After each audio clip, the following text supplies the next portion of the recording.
Assalamualaikum, salam sejahtera. Saya Syaf Syukri dan ini Awani 7.45 dan kita saksikan antara paparan utama untuk malam ini. Belanjawan 2025 dibentang esok, apa insentif baru untuk rakyat?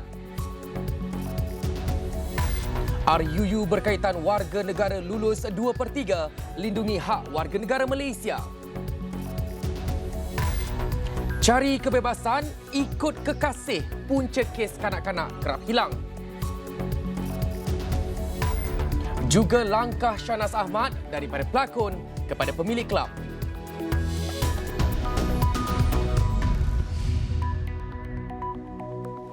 Polis merampas syabu seberat 315 kg dianggarkan bernilai 10 juta ringgit hasil penahanan seorang lelaki dipercayai rana dalam serbuan di Kajang Selangor pada Sabtu lalu. Pengarah Jabatan Siasatan Jenayah Narkotik Bukit Aman, Datuk Seri Kau Kok Chin berkata, dadah itu ditemukan dalam kenderaan jenis Honda CR-V dipandu suspek berusia 25 tahun.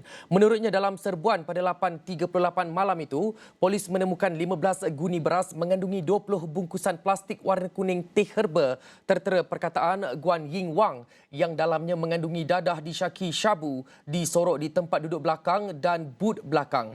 Siasatan mendapati sindiket pengedaran dadah itu yang aktif sejak awal tahun ini mendapat bekalan itu dari negara jiran dengan dibawa masuk menerusi negeri di Pantai Timur. Suspek dipercayai memperoleh upah sebanyak RM10,000 bagi setiap penghantaran. Hasil pemeriksaan mendapati suspek yang mempunyai 6 rekod lampau positif dadah metafetamin dan kini direman 6 hari bermula Ahad lalu untuk siasatan mengikut Seksyen 39B Akta Dadah Berbahaya. Kalau dia ni terkeluar pasaran, dia boleh diguna pakai oleh 1.58 juta penagih dadah. Dan kalau kita lihat dari segi peranan di B1 yang kita tangkap ni, setiap kali dia hantar, dia akan dapat dia punya upah RM10,000. Setiap kali dia hantar kepada dia pembeli, dia akan dapat RM10,000. Okey. Dan kita lihat dari segi MO dia ni sekarang dia senang ya. Dia menyimpan barang-barang tu dekat kereta ya. Lepas tu dia nak pasaran tu dia akan ambil hantar. Okey. So MO dia tak, yang untuk kes inilah MO dia simpan dekat kereta dan hantar. Dia tak simpan dekat premis yang kita selalu jumpa tu kan. Dia simpan dalam kereta tu. Seorang kontraktor bersama anak saudaranya didakwa di Mahkamah Magistrat Jitra Kedah atas pertuduhan membunuh pesara Felkra Sabari Bahrum 4 September lepas. Bagaimanapun tiada pengakuan direkodkan ke atas Mazwan Hanafi dan Muhammad Ashraf Idris selepas pertuduhan dibacakan di hadapan Magistrat Nurul Huda Idris. Mengikut pertuduhan, kedua-dua tertuduh secara bersama melakukan bunuh dengan niat menyebabkan kematian ke atas Sabari di titi Kampung Empa, Sungai Padang Terap, Kubang Pasu pada jam 5.30 pagi pada 4 September lalu. Pertuduhan adalah mengikut Seksyen 302 Kanun Keseksaan dan boleh dihukum mati atau penjara maksimum 40 tahun dan minimum 12 kali sebatan jika sabit kesalahan. Magistrat kemudian menetapkan 5 Januari tahun depan sebagai tarikh sebutan semula kes dan tiada jaminan dibenarkan ke atas kedua-dua tertuduh. Media sebelum ini melaporkan Sabari yang tinggal seorang diri di Kampung Mengkuang Tengah di Kuala Pegang, Baling hilang sejak 4 September dan kereta peroton wajah dinaikinya ditemukan hangus di Belantik. Polis kemudian mengesahkan Sabari dicampak ke dalam Sungai Padang Terap berhampiran Kampung Empa di Wang Tepus, Jitra dalam keadaan tangan diikat dan mulut ditutup dengan pita pelekat susulan penahanan dua lelaki itu.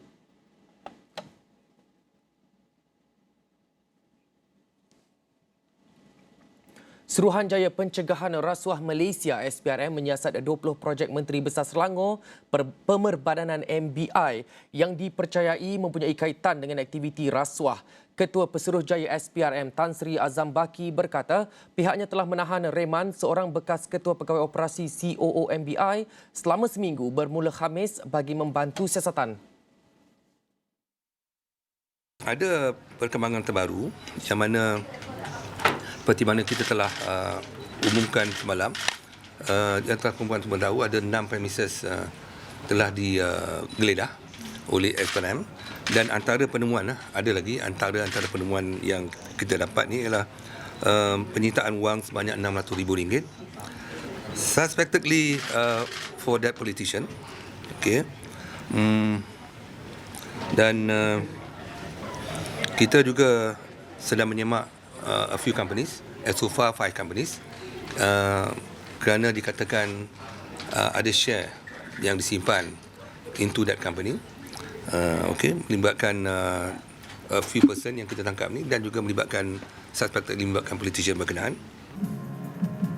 Beliau berkata demikian ketika sidang media selepas merasmikan program persidangan meja bulat Ketua Pesuruhjaya SPRM bersama bank-bank komersial di Ibu Negara pada Khamis.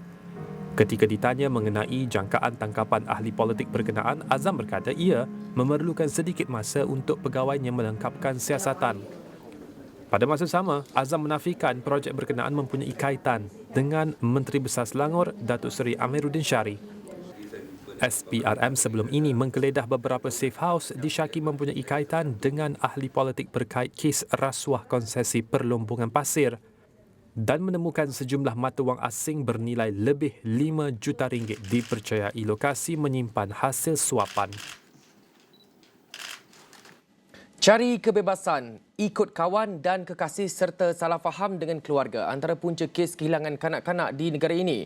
Menteri Dalam Negeri Datuk Seri Saifuddin Nasution Ismail berkata, sepanjang tempoh 2020 hingga September 2024, 3,847 kes kehilangan kanak-kanak yang berumur 18 tahun ke bawah direkodkan. Daripada jumlah itu, kanak-kanak perempuan adalah paling ramai hilang dengan 74%, manakala lelaki 26%. Puratanya 770 kes setahun, kurang lebih 2 kes sehari. Yang menariknya adalah daripada 3,847 kes kanak-kanak hilang ini, kanak-kanak ini umur 18 ke bawah, yang berjaya pihak polis jumpa semula adalah 96%. Maknanya bagi setiap 100 hilang, 96 kita selamatkan. Dan yang meninggal atau bila kita jumpa tu mati 10. Ya. Jadi yang bakinya itu masih kita klasifikasikan sebagai masih hilang. Mari kita tengok pula kategori umur kanak-kanak yang hilang ini. Yang paling ramai umur 13 hingga 15 iaitu 54%. Umur 16 hingga 18 37%. Beliau menjawab pertanyaan Ahli Parlimen Parit Muhammad Ismi Mak Taib mengenai usaha yang telah dilaksanakan kementerian bagi menangani kes kanak-kanak hilang yang dilaporkan semakin tinggi. Setinggi mana siling dan lantai ekonomi negara telah dinaikkan? Sejauh mana kualiti dan taraf hidup rakyat telah ditingkatkan? Bagaimana pendekatan seluruh negara jadi kekuatan merealisasikan visi ekonomi madani? Ikuti pembentangan dan kupasan komprehensif Belanjawan 2025 pada 18 Oktober ini hanya di saluran 501 dan di semua platform digital Astro Awani. Datuk Seri Anwar Ibrahim meluangkan masa meninjau persiapan akhir Belanjawan 2025 di Kementerian Kewangan di Putrajaya pada Khamis. Perdana Menteri yang tiba kira-kira jam 9.40 pagi disambut oleh Menteri Kewangan II, Datuk Seri Amir Hamzah Azizan, Timbalan Menteri Kewangan Lim Hui Ying dan Ketua Setiausaha Perbendaharaan Datuk Johan Mahmud Merikan. Seramai 213 orang terlibat dalam penyediaan Belanjawan 2025 terdiri daripada pasukan cukai, Pasukan Fiskal dan Ekonomi, Pasukan Pejabat Belanjawan Negara, Pasukan Belanjawan 2025, Pasukan Infografik Belanjawan 2025, Pasukan Terjemahan Belanjawan 2025, Gear Up dan Pasukan Portal Manfaat. Semasa tinjauan kira-kira setengah jam itu, Perdana Menteri turut beramah mesra dengan petugas yang terlibat dalam penyediaan Belanjawan 2025 di Dewan Utama di lobi Kementerian Kewangan. Perdana Menteri sebelum ini memberitahu Belanjawan 2025 disasarkan untuk meningkatkan taraf hidup rakyat dan memajukan pembangunan negara. Perdana Menteri akan membentangkan Belanjawan 2025 di Parlimen pada 4 petang esok. Bertemakan ekonomi madani negara makmur rakyat sejahtera, ia adalah belanjawan ketiga oleh Kerajaan Madani di bawah pimpinan Anwar dan yang terakhir di bawah Rancangan Malaysia ke-12 2021-2025 sebelum beralih kepada Rancangan Malaysia ke-13 untuk tempoh 5 tahun akan datang.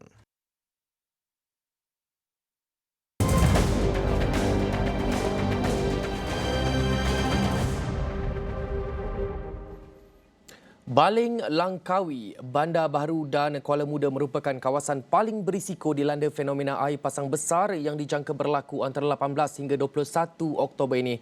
Pengarah Jabatan Bomba dan Penyelamat Malaysia JBPM Kedah, Penolong Kanan Pesuruhjaya Bomba Awang Hizal Awang Bujang berkata, daripada 114 kawasan hotspot yang dikenal pasti, 46 adalah di Baling, 14 di Langkawi, 12 di Bandar Baharu dan 10 di Kuala Muda. Walau bagaimanapun tidak semestinya tempat-tempat lain ini tidak dinaiki air. Ini berdasarkan kepada pengalaman kita yang lepas. Sebab itu kita tentukan 114 hotspot sepanjang yang terdapat di Kedah lah. Dalam pada itu, beliau mengingatkan orang ramai supaya lebih mengutamakan keselamatan diri dan tidak berada di kawasan berbahaya hanya semata-mata untuk membuat siaran langsung atau merakam video bagi tujuan dimuat naik dalam laman media sosial masing-masing.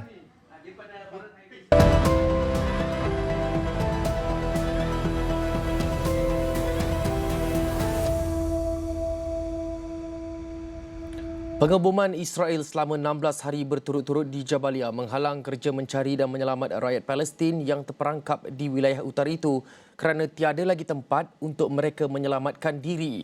Pasukan Pertahanan Awam Gaza mengesahkan puluhan mayat masih berada di bawah runtuhan bangunan yang musnah dibom Israel. Selama lebih seminggu, pasukan Israel sudah melancarkan serangan udara dan darat secara besar-besaran di utara Gaza dan kawasan sekitar Jabalia dengan mendakwa bahawa pejuang Hamas sedang berkumpul semula di sana. Sementara itu, Agensi Bantuan dan Pekerjaan Pertubuhan Bangsa-Bangsa Bersatu bagi Pelarian Palestin UNRWA pula memberi amaran mengenai risiko kebeluran di Gaza sehari selepas Amerika Syarikat berkata Israel sudah diarah memperbaiki penghantaran bantuan ke wilayah itu. Ketua UNRWA, Philip Lazzarini dalam satu sidang akhbar di Berlin berkata, risiko kebeluran berpotensi berlaku, malah hakikatnya sudah berlaku di beberapa kawasan. Mengenai penghantaran bantuan ke Gaza, beliau berkata, sejak 2 hingga 3 minggu lalu, tiada konvoi yang dapat memasuki kawasan utara kecuali pada semalam. Beliau juga menegaskan bahawa konvoi yang berjaya masuk telah dirompak kerana keruntuhan sepenuhnya pelaksanaan undang-undang dan ketenteraman awam. Ketua Agensi Pertahanan Awam di Utara Gaza, Ahmad Al-Kahlut berkata, lebih daripada 200,000 orang kehilangan bantuan makanan dan bekalan air minuman selama 12 hari berturut-turut. Kita berhenti rehat seketika, Sinar Awani menyusul selepas ini.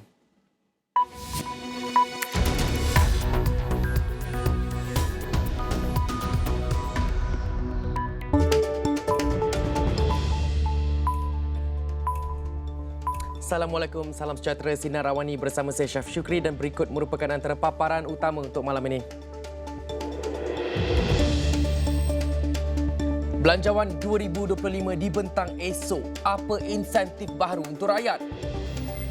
RUU berkaitan warga negara lulus 2/3, lindungi hak warga negara Malaysia. Modus operandi sindiket persundalan, sasar premis makanan. Langkah Shahnaz Ahmad daripada pelakon kepada pemilik kelab bola.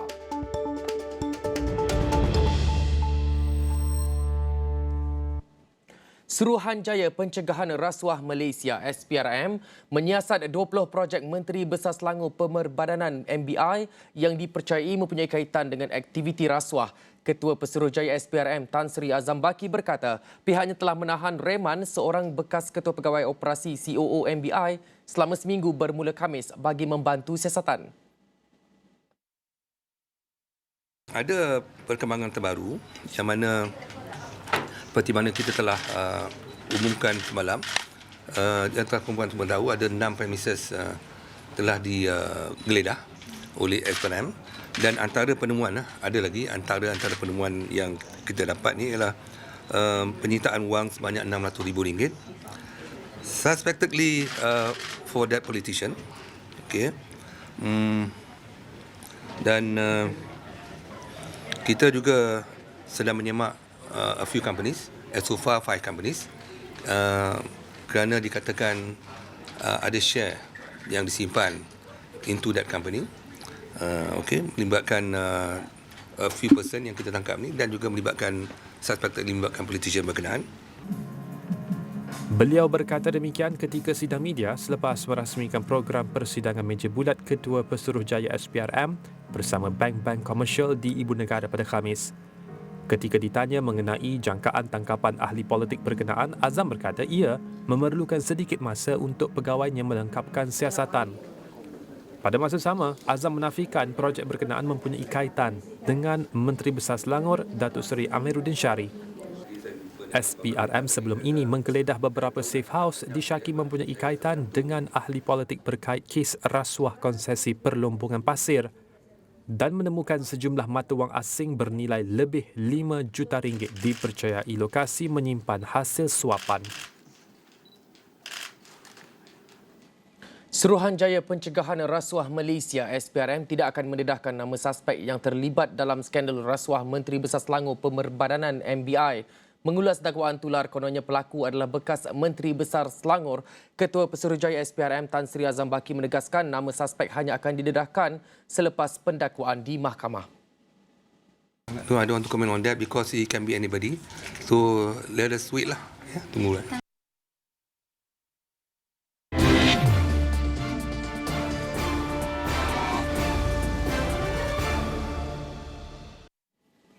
Dewan Rakyat hari ini meluluskan rang Undang-Undang Perlembagaan Pindaan 2024 berkaitan kewarganegaraan yang dibentangkan Kementerian Dalam Negeri KDN. RUU itu diluluskan dengan majoriti 2/3 ahli parlimen selepas ia dibahaskan 70 wakil rakyat. Pindaan RUU itu antara lain memperuntukkan hak sama kepada kanak-kanak yang lahir di luar persekutuan dengan ibunya pada masa kelahiran itu, seorang warga negara untuk memperoleh kewarganegaraan melalui kuat kuasa undang-undang berbanding hanya jika bapanya seorang warga negara. Ini ialah keputusan pengundian yang bersetuju 206, tidak bersetuju 1, tidak hadir 14 dan jumlah yang mengundi 221 kerana seorang masih dalam pergantungan. Oleh demikian, rang undang-undang ini dibacakan kali yang 3 dan luluskan sekarang. Rang undang-undang bernama Satu Akta untuk meminda Perlembagaan Persekutuan. Sindiket persundalan ketika ini semakin galak menjadikan premis-premis makanan sebagai lokasi mengiklankan perkhidmatan tidak bermoral. Kegiatan tersebut dikesan pasukan KL Strike Force yang ditubuhkan Jabatan Wilayah Persekutuan. Menteri di Jabatan Perdana Menteri Wilayah Persekutuan Dr. Zaliha Mustafa berkata, kedai makan dan medan selera di sekitar Jalan Pudu dan Jalan Dok Yu di Ibu Negara dikenal pasti sebagai hotspot terbaru aktiviti persundalan. Malahan memasuki era pasca normal, cabaran KL Strike Force adalah membenteras kegiatan persundalan yang sudah mula berpindah daripada premis konvensional kepada platform digital. Lebih-lebih lagi apabila rumah inap, hotel, kediaman peribadi juga turut dijadikan sarang aktiviti ini. Dalam hal ini, kerajaan menyeru supaya komuniti setempat menjadi juga mata-mata dan melaporkan aktiviti seumpama ini kepada adu@KL 2.0 atau mana-mana saluran aduan agensi yang menjadi ahli kepada KL Strike Force semudah dengan menggunakan hashtag KL Strike Force di hantaran sosial media. Beliau menjawab soalan Zahir Hassan, PH Wang Semaju yang meminta penjelasan mengenai aktiviti persundalan, pergaduhan warga asing tanpa permit dan kebanjiran penjajah warga asing di Kuala Lumpur yang masih tidak berkurangan walaupun KL Strike Force telah diaktifkan.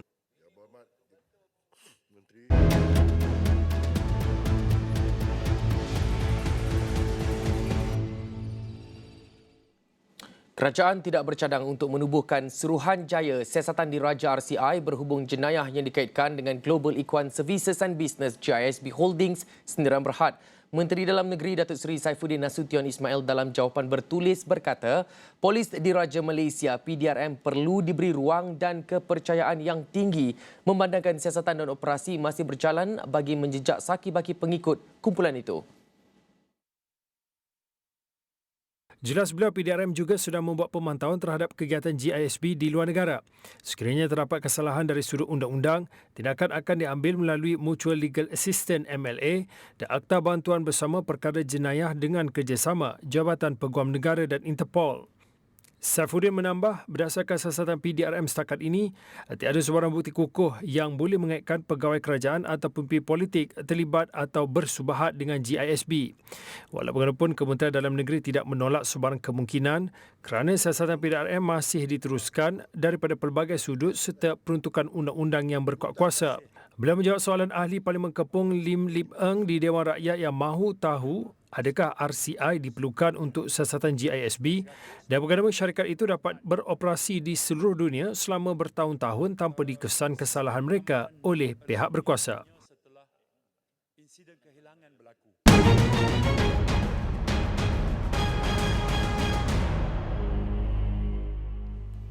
Datuk Seri Anwar Ibrahim meluangkan masa meninjau persiapan akhir belanjawan 2025 di Kementerian Kewangan di Putrajaya pada Khamis. Perdana Menteri yang tiba kira-kira jam 9.40 pagi disambut oleh Menteri Kewangan II, Datuk Seri Amir Hamzah Azizan, Timbalan Menteri Kewangan Lim Hui Ying dan Ketua Setiausaha Perbendaharaan Datuk Johan Mahmud Merikan.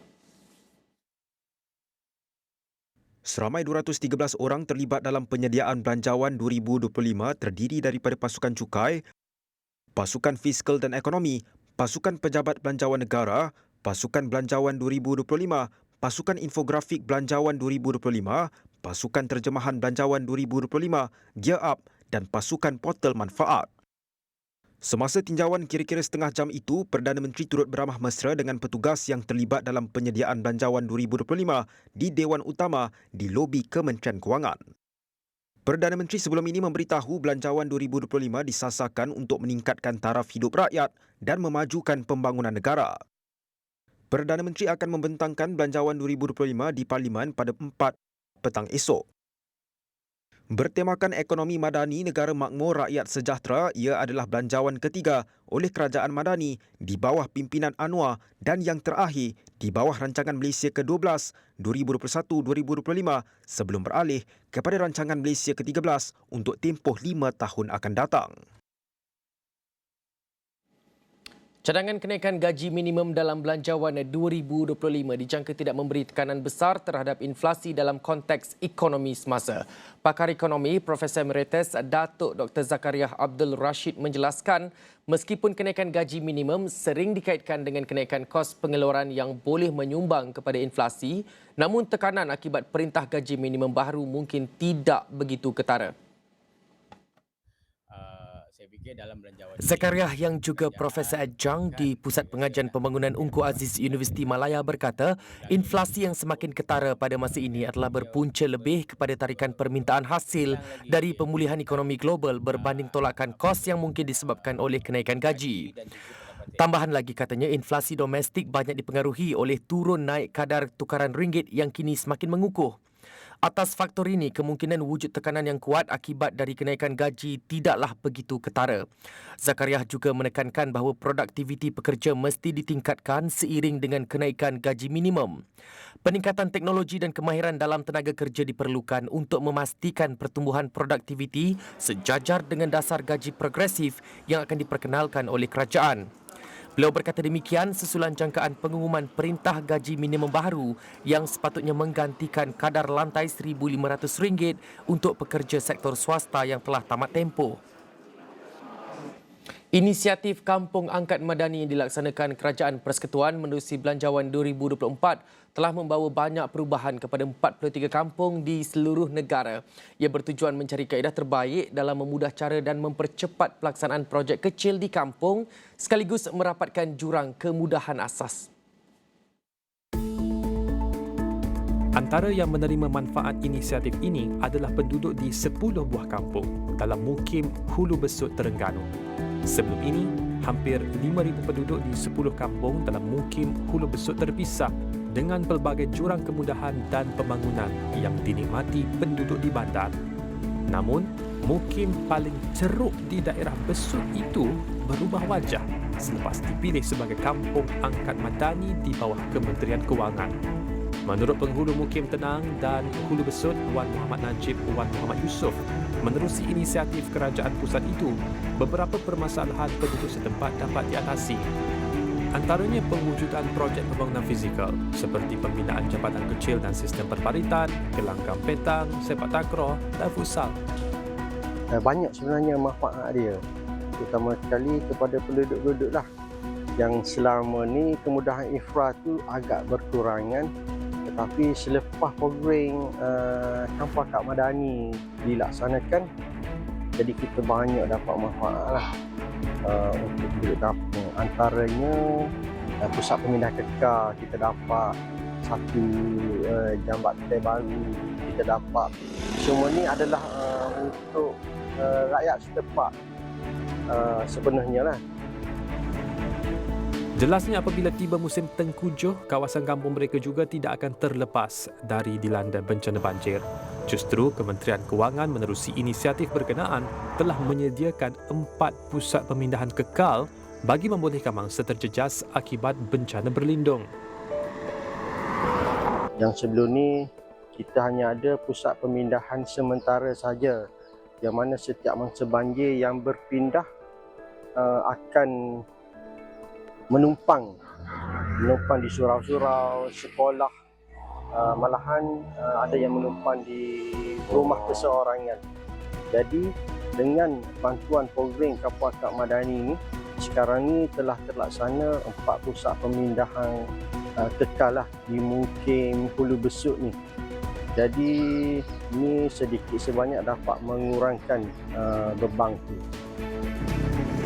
Sebelum ini, Kementerian Kewangan menerusi inisiatif Kampung Angkat Madani menyerahkan sebanyak 25 bot penyelamat banjir bernilai RM200,000 kepada pejabat daerah Besut untuk kegunaan 10 kampung di Mukim Hulu Besut. Kementerian Kewangan sebelum ini mengumumkan peruntukan RM100 juta bagi 42 kampung angkat madani di seluruh negara dengan pengagihan RM2.5 juta bagi setiap kampung. Setinggi mana siling dan lantai ekonomi negara telah dinaikkan? Sejauh mana kualiti dan taraf hidup rakyat telah ditingkatkan? Bagaimana pendekatan seluruh negara jadi kekuatan merealisasikan visi ekonomi madani? Ikuti pembentangan dan kupasan komprehensif Belanjawan 2025 pada 18 Oktober ini hanya di saluran 501 dan di semua platform digital Astro Awani.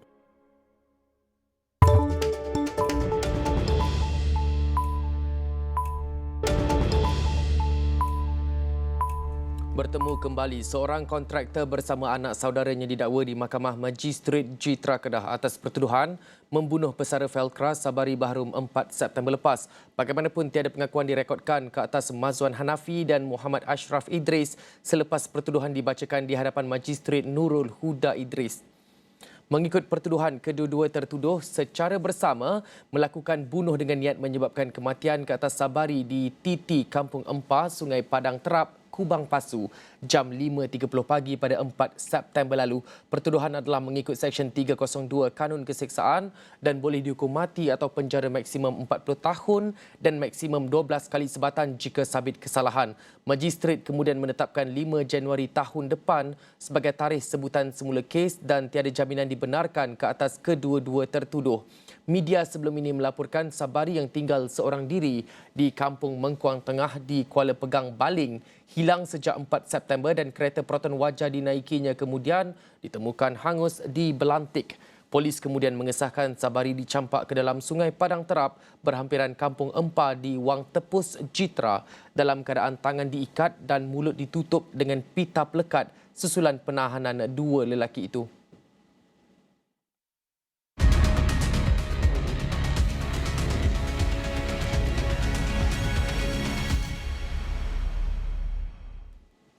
Pegawai serta anggota pasukan Batalion Malaysia Malbat 85011 di Lubnan masih dalam keadaan terkawal. Menteri Pertahanan Datuk Seri Muhammad Khalid Nordin berkata tahap keselamatan semasa adalah selamat dan tiada sebarang kemalangan jiwa serta kerosakan aset di kawasan yang dijaga Malbat sepanjang tempoh perang antara kumpulan Hizbullah dan Israel. Katanya penggiliran atur gerak terbaru pasukan Malbat 85011 adalah dari 14 November 2023 hingga 14 November 2024 melibatkan seramai 853 anggota dan pegawai. Kesemua pasukan di bawah pasukan interim Pertubuhan Bangsa-Bangsa Bersatu UNIFIL termasuk pasukan Malbat 85011 yang beroperasi di selatan Lubnan telah diarahkan untuk tidak melaksanakan operasi rondaan atau pergerakan logistik dan kekal di penempatan masing-masing. Mengambil kira keselamatan petugas, Markas UNIFIL juga telah mengaktifkan pelindungan di dalam kubu mengikut prosedur yang telah ditetapkan sehingga keadaan terkawal. Dan seperti yang saya telah tegaskan dalam kenyataan media bertarikh 14 Oktober yang lalu, Kementerian Pertahanan melalui Angkatan Tentera Malaysia akan terus memantau situasi di selatan Lubnan dan akan mengemas kini sebarang perkembangan melibatkan pasukan Malbat.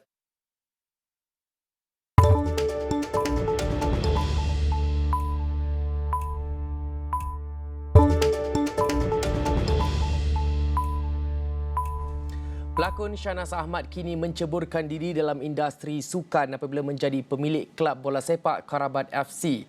Menurut Shahnaz, penubuhan kelab itu mempunyai visi penting untuk menghadirkan impak kepada sukan bola sepak Malaysia.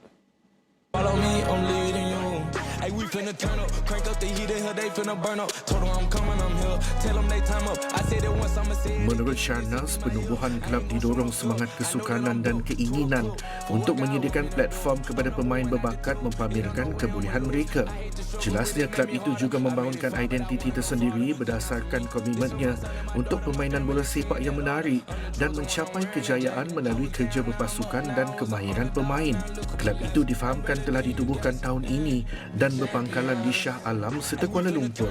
Berdasarkan hantaran dalam laman sosial mereka, pasukan itu akan mengadakan perlawanan persahabatan kedua dengan pasukan bola sepak Bangi City pada Sabtu ini. Dalam pada itu, Shahnaz juga menyatakan hasratnya mahu melihat pasukan itu mendaki setapak demi setapak untuk beraksi dalam saingan tertinggi bola sepak Malaysia. Bekas ahli kumpulan One Direction, Liam Payne dilaporkan maut di sebuah hotel di ibu negara Argentina, Buenos Aires pada Rabu waktu tempatan. Memetik laporan antarabangsa, Liam yang berusia 31 tahun ditemui meninggal dunia selepas terjatuh dari tingkat 3 hotel tersebut. Memetik pegawai keselamatan, pihak polis telah bergegas ke tempat kejadian selepas menerima panggilan kecemasan. Pihak polis memaklumkan ketika panggilan diterima, laporan menyebut seorang lelaki agresif yang mungkin berada di bawah kesan dadah dan alkohol. Pekerja ambulans kemudian mengesahkan kematian penyanyi itu yang ditemukan di teres dalaman hotel. Liam Payne merekodkan kemasyhuran global sebagai sebahagian daripada kumpulan pop One Direction yang telah dibubarkan bersama Harry Styles, Zayn Malik, Niall Horan dan Louis Tomlinson. Kumpulan lelaki itu bermula selepas menduduki tempat ketiga dalam rancangan pertandingan Music X Factor versi British pada 2010 namun berpecah pada 2016 kerana ahlinya meneruskan projek berbeza termasuk kerjaya solo.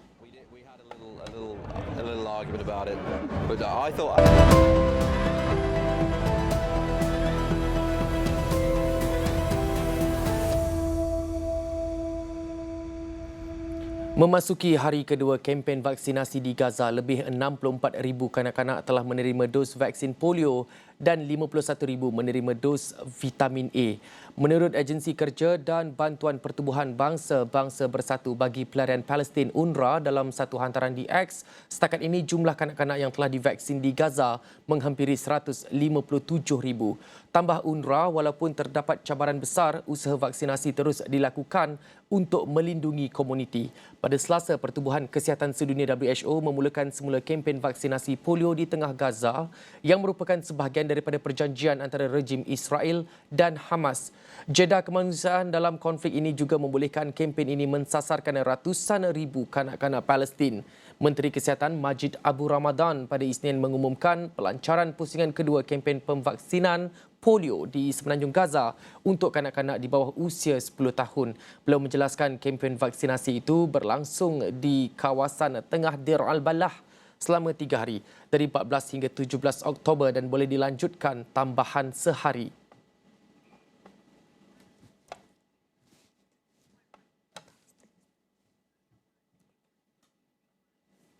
Belanjawan 2025 menyasarkan kesejahteraan rakyat, menyokong kemajuan ekonomi serta tata kelola yang lebih baik. Ikuti pembentangan dan analisis Belanjawan 2025 pada 18 Oktober ini bermula jam 3 petang dan segala info serta berita padat di saluran 501, astroawani.com dan aplikasi Astro Awani dan di semua platform media sosial Astro Awani. Terima kasih kerana menonton saluran berita paling dipercayai di Malaysia. Saya Syaf Syukri. Assalamualaikum dan salam hormat.